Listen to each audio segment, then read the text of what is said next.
¿Qué tal, hermanos? Buenos días, ¿cómo están? Con gusto les saluda a su hermano y servidor en Cristo, Felimón Hinojosa, del Grupo de Oración Los Ángeles de Dios, Parroquia Sagrado Corazón de Lacey.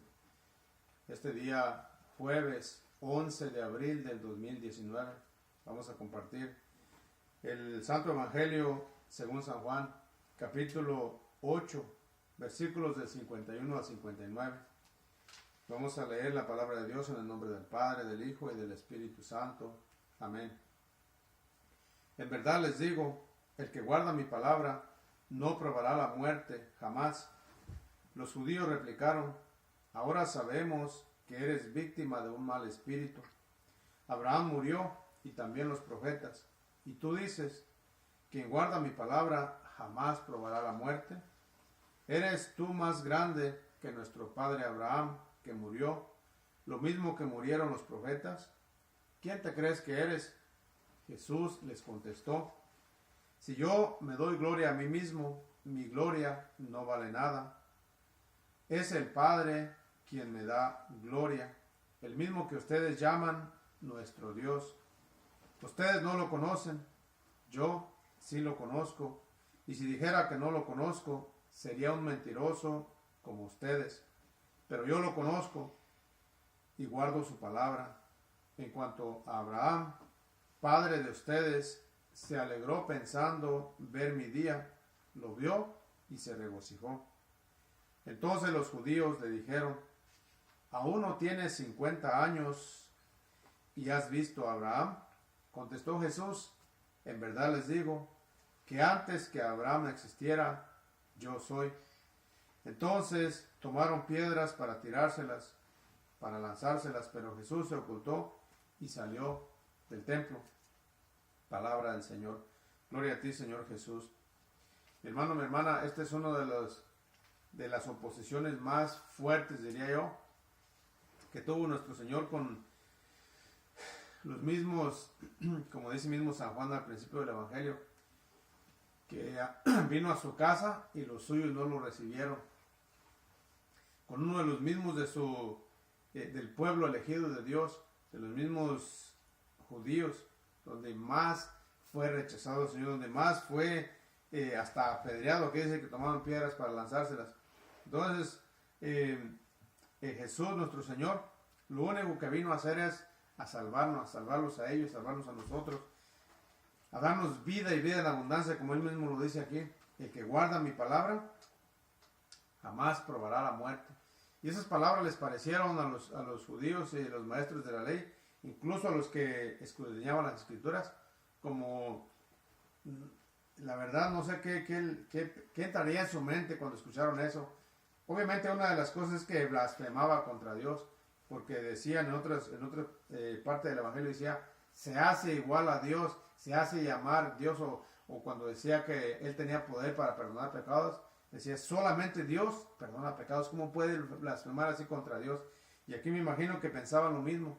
¿Cómo puede decir que el que guarda mi palabra y no probará la muerte jamás? Cuando, y nos dice, cuando Abraham, que era el que Dios le hizo la promesa, el heredero de la promesa, o el que, vamos, el primero que Dios le hizo esa promesa tan grande, que su descendencia iba a ser tan numerosa como las estrellas del cielo y la arena del mar, y que por él y en él iban a ser bendecidas todas las generaciones. O sea, para ellos Abraham era como un punto de reverencia, o una persona muy, muy grande, muy honorable, muy respetable, tanto que decían, ¿cómo es posible que tú digas que quien guarda tu palabra no va a probar la muerte? Abraham probó la muerte, Abraham murió, los profetas también que vinieron a hablar de parte de Dios. O sea, ¿tú quién te crees para decir que el que guarda tu palabra, que cree en ti, no va a probar la muerte, no va a morirá jamás, o no morirá para siempre? Entonces eso les chocaba, esas palabras, porque ellos esperaban un Mesías no a la manera de Jesús, sino a la manera de un rey poderoso, de un gobernante que iba a regir, que iba a gobernar la tierra, que iba a cambiar las cosas a punta de espada, a punta tal vez de guerras y de poder humano, obviamente. Pero Jesús demostró que el poder del amor es más fuerte que otra cosa, que el poder de la entrega al servicio, a la obediencia es más fuerte que cualquier otro poder, porque nadie como Jesús ha cambiado la historia de la humanidad. Ha habido reyes muy poderosos, ha habido personas que rigen países enteros y no han cambiado la historia de la humanidad, así como Jesús la ha cambiado. Pero sobre todo, nadie ha cambiado la historia de una persona así individual como lo ha hecho Jesús. O sea, de muchas, pero individualmente a cada uno de nosotros. Jesús es el único que tiene el poder para cambiar tu vida y mi vida. Si todavía no has empezado con ese cambio, acepta a Jesús en tu corazón, acéptalo en tu vida y créele estas palabras: el que guarda mi palabra no probará la muerte jamás. Cree verdaderamente en estas palabras del Señor, hermano y hermana, y jamás probarás la muerte. Vas a empezar tú a vivir aquí ya una vida con miras a la eternidad, una vida que no se termina aquí, que no se acaba con la muerte, como dicen muchos, se muere uno y se acabó todo. No, tú vas a empezar a vivir de acuerdo a como para lo que fuiste creado, para la eternidad, para Dios mismo. Y por eso es que tu interior está tan inquieto, está tan que no se satisface con nada ni con nadie, porque el tamaño de esa necesidad tuya tiene el tamaño de Jesús, es decir, de Dios mismo. Entonces, por eso es de que el Señor nos ofrece la vida eterna, nos ofrece una vida que jamás va a terminar y que no vamos a vivir pensando solamente en lo inmediato, pensando solamente en la muerte, pensando solamente en qué va a pasar una vez que cerremos los ojos aquí y seamos movidos de este cuerpo, es decir, cuando el alma sale y se transporta, se traspasa o se mueve o se muda a la eternidad, ¿sí?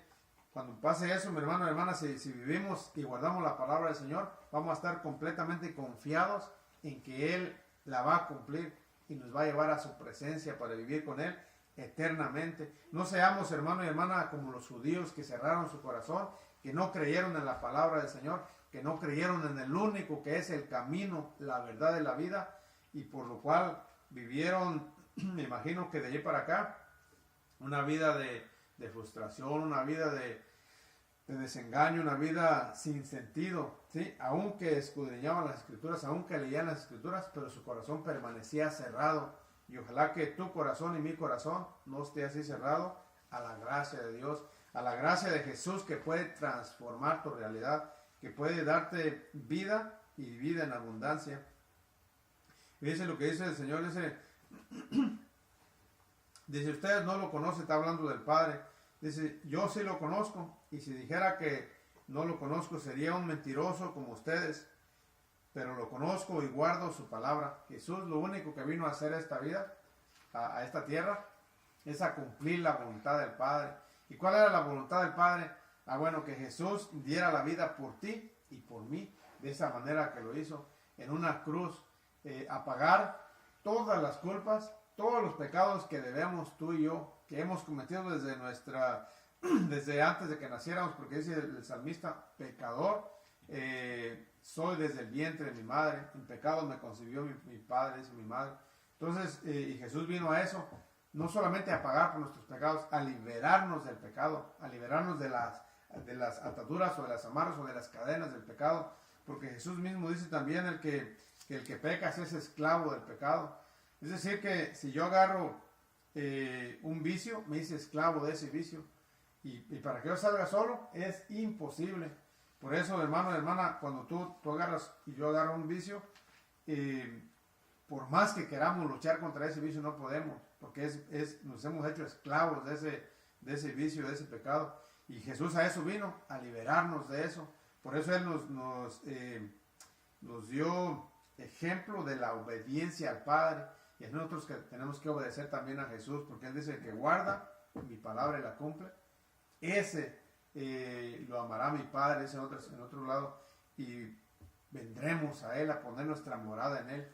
Y cuando tú aceptas a Jesús en tu corazón y empiezas a querer o a esforzarte por guardar su palabra, el Señor va a poner su morada aquí, y cuando el Señor ponga su morada aquí, tú lo dejes libremente obrar en ti, el maligno no va a tener más poder sobre ti.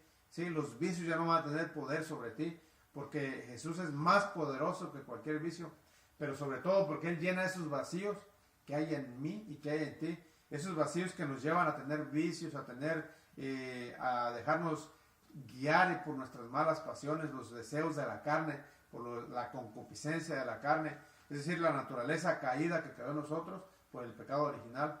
Por eso es que uno, cuando no tiene a Dios como centro de su vida, a Jesús como centro de su corazón, tiene otras cosas como centro de su corazón, las pasiones desordenadas, especialmente de la sexualidad, especialmente de tomar, de fumar, de las malas palabras, todo eso, porque empieza uno a sentir esos vacíos. Tiene que haber alguien que gobierne tu vida, y si no es Jesús, son otras cosas, o otras personas, o amores falsos, o cualquier otra cosa.